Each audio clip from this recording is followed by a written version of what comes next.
Here are 7 simple hacks to keep your blood sugars low for the years to come. And don't worry, I'm not gonna talk about checking your blood sugars regularly and wearing a continuous glucose monitor, because you already know that, right? We're gonna take it to the next level today. Let's go! Favorite hack number 7. Add more fiber to your meals. If you eat salad, add some nuts or seeds. If you eat cereal or drink a smoothie in the morning, add a tablespoon of chia seeds or flax seeds. These are excellent sources of fiber. They will smooth out your digestion and smooth out that blood sugar spike after any meal. Other excellent sources of fiber are berries, vegetables or legumes. So always have some seeds handy and a pack of frozen berries in the freezer. My favorite hack number 6. Healthy snacking. You see, most traditional snacks are unhealthy. They usually bring your blood sugars very high very quickly and keep it high for a long time because of all those processed sugars and processed fats in those unhealthy snacks. Sometimes it's really hard to avoid snacking, I get that. But here are some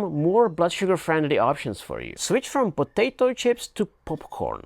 Popcorn not only has fiber, but it has less calories. You can eat 6 cups of popcorn to get the same amount of calories as from 1 cup of potato chips. Another one, switch from any kind of salted and roasted nuts to a natural version. The natural unsalted version will not have any of those nasty processed fats and a lot less sodium. You might also consider pumpkin seeds or sunflower seeds instead. They taste amazing. And another one for sweet lovers. Try a smoothie with berries, banana, oats, chia seeds and coconut milk. It's sweet, delicious and surprisingly blood sugar friendly compared to any smoothie you can get in a store or restaurant. Now I hope my next 2 tips will blow your mind because they are amazing and almost nobody does this. And even for me, it took me 30 years living with type 1 diabetes to realize that I can eat meals full of carbs and don't get that blood sugar spike. I had no idea this was possible, but not so long ago I started doing these 2 or 3 things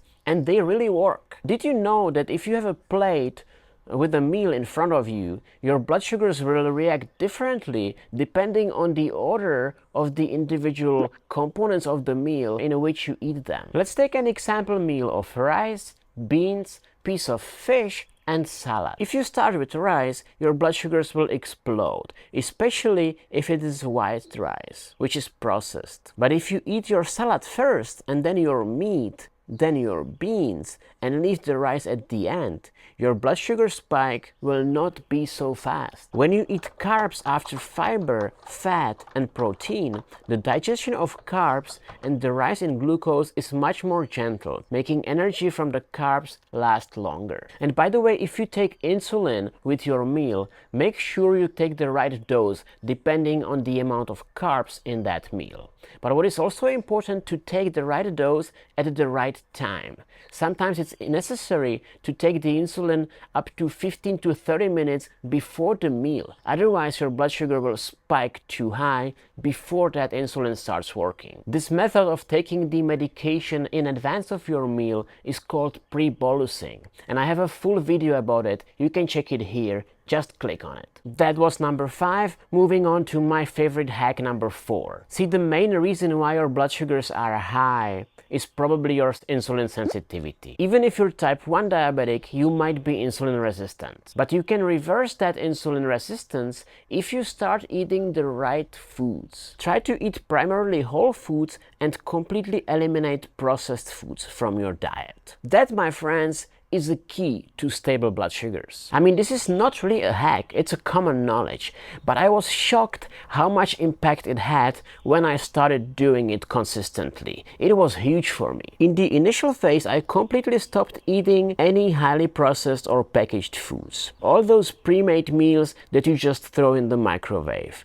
All those crackers, chips, all the pasta, noodles, white rice, white bread, things like that. And I started to do a lot more home cooking, eating a lot more nuts and seeds, unprocessed grains, legumes, fruits. Yes, I said fruits and vegetables. And if you want to take to the next level, which is what I'm doing right now, try to eliminate saturated fats and animal products completely. I'm actually in the middle of a 90-day plant-based whole foods challenge, and I'm loving it so far. And as part of that diet, I eat a lot of carbohydrates. Now I already see all the proponents of the low-carb diet and followers of Dr. Bernstein hitting the keyboard and commenting that low-carb diet is the best for diabetics. I'm a big fan of Dr. Bernstein, and I've been following his recommended diet for the longest time. I've been eating low-carb for the longest time. But it's not what I'm doing right now with the plant-based whole foods high-carb approach. But guys, before you put any nasty comments in the comment section, try what I'm doing right now for 3 weeks and see if that works for you or not. And if it doesn't work, even if it does work,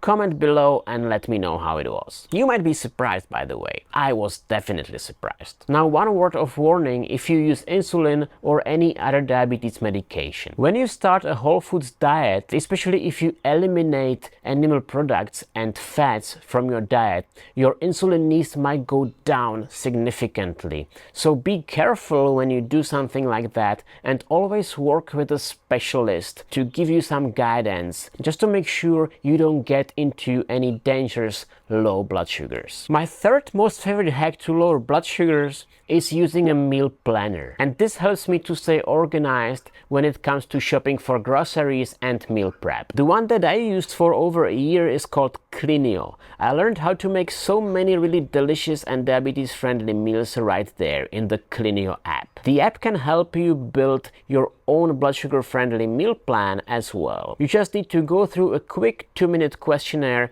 to put your requirements in. After that, you get a complete meal plan with instructions on how to make each meal, and best of all, a shopping list that you can print and head out to the store. I partnered with Clinio, and they have a 79% discount code for you, which is TOM79. Now, the first 5 hacks I gave you, that was just a warm-up, but now we're getting into top 2, and this is the stuff that might push the envelope for you. You see, most people are trying to lower blood sugars because their doctor or their family told them, and they fail. And I think it's because your motivation can never be so strong if you're doing this for someone else. So my favorite hack number 2 to win the game with diabetes is to find out the real reason why you want to master your blood sugars. What will you get out of it? Not what someone else will get. What will you get? Be selfish. This should be about you. Do you want to improve energy levels and feel better, stronger, faster?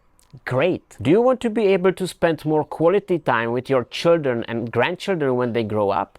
Excellent. These are examples of really good long-term goals that will drive you for a long time, not only after your next HbA1c test and after your next doctor's appointment. Now, your long-term goals will probably be different because we are all different. But try to find something that really excites you, because then you will have a very good reason to go after it. Now, speaking of goals, my number 1 favorite hack of all times when it comes to managing diabetes and lowering blood sugars is write everything down. Write out the reasons why you want to achieve something and how you will get there, what you will do day by day. And sit down on a weekly basis, evaluate how you are doing, what is going well and what you should continue doing, and what is not going so well and what you should adjust. Now, to be able to evaluate how you are doing, you need to track some things. So here are the things that I track daily: my blood sugar readings, my blood pressure, insulin and any other medication that I take, all my meals, all my water intake, and any kind of physical activity. I also track my blood work that is done quarterly, and especially I look at my HbA1c. And I really only use 2 apps to track everything. The first one is Diasend, where I keep all the data from my insulin pump and my continuous glucose monitor. Diasend shows me all my blood sugar numbers and insulin intake in a nice graphical format. And it also has the information about how many carbohydrates I ate. The second app is Clinio, which I already talked about. And this one I use not only to plan my meals, but also to keep track of what exactly I ate, because Diasend doesn't have this information. And I log all other things in the Clinio app too. How much water I drank, my blood pressure, and my regular HbA1c results. When it comes to physical activity, I don't need to track it manually because I gave Clinio access to my phone and to my data from my iPhone, and so it knows how many steps I make each day. And when it comes to workouts, I'm actually doing workouts that are in the Clinio app. Clinio app has some great workouts, so I'm doing those. They get added automatically as I complete them to my records. Now, what I do with this data, I sit down weekly for 15 to 30 minutes and look at how my numbers are looking, where my blood sugars are, and where I want them to be. When I see any red flags, I usually look at what I did and what I ate on that day and what went wrong. Try to find what went wrong. You won't be always able to identify what exactly went wrong,